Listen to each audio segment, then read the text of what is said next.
భారతదేశం ఎట్లా ఉండాలి, భారతదేశపు రక్షణ రంగం ఎట్లా ఉండాలి, భారతదేశపు ఆలోచన తీరు ఎలా ఉండాలి, ఇలాంటి కథలు చెప్పేవాడిని పక్కన పెట్టడం బెటరు. ఎందుకంటే మనం చాలా సిస్టమేటిక్గా వెళ్తున్నాం. పాకిస్తాన్ ఆలోచన తీరుని అబ్జర్వ్ చేస్తున్నాం, చైనా ఆలోచన తీరుని అబ్జర్వ్ చేస్తున్నాం, అమెరికా ఆలోచన తీరుని అబ్జర్వ్ చేస్తున్నాం. వాటన్నిటి మధ్యన నిదానంగా మనం నీట్గా ముందుకెళ్తున్నాం. $5 ట్రిలియన్ ఎకానమీ వైపుకి పరుగులు పెడుతున్నాం. మనం ఇప్పటికీ 4వ స్థానంలో ఉన్నాం, 3వ స్థానానికి దగ్గరలో ఉన్నాం. రక్షణ రంగం విషయంలో బాధ్యతగా ఆలోచిస్తున్నాం, అలాగే మ్యానుఫ్యాక్చరింగ్ సెక్టార్ విషయంలో బాధ్యతగా ఆలోచిస్తున్నాం, అలాగే గనుల తవ్వకాల విషయంలో బాధ్యతగా ఆలోచిస్తున్నాం. ప్రజలకి మేలు చేస్తూ ప్రజలనెత్తిన రుద్దకుండా ముందుకు వెళ్తున్నాం.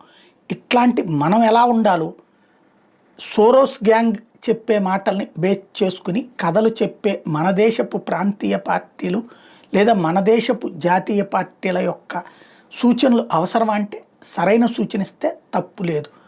కానీ తప్పలేదని చైనా కోసమో తప్పలేదని అమెరికా కోసమో పనిచేస్తేనే ప్రాబ్లం.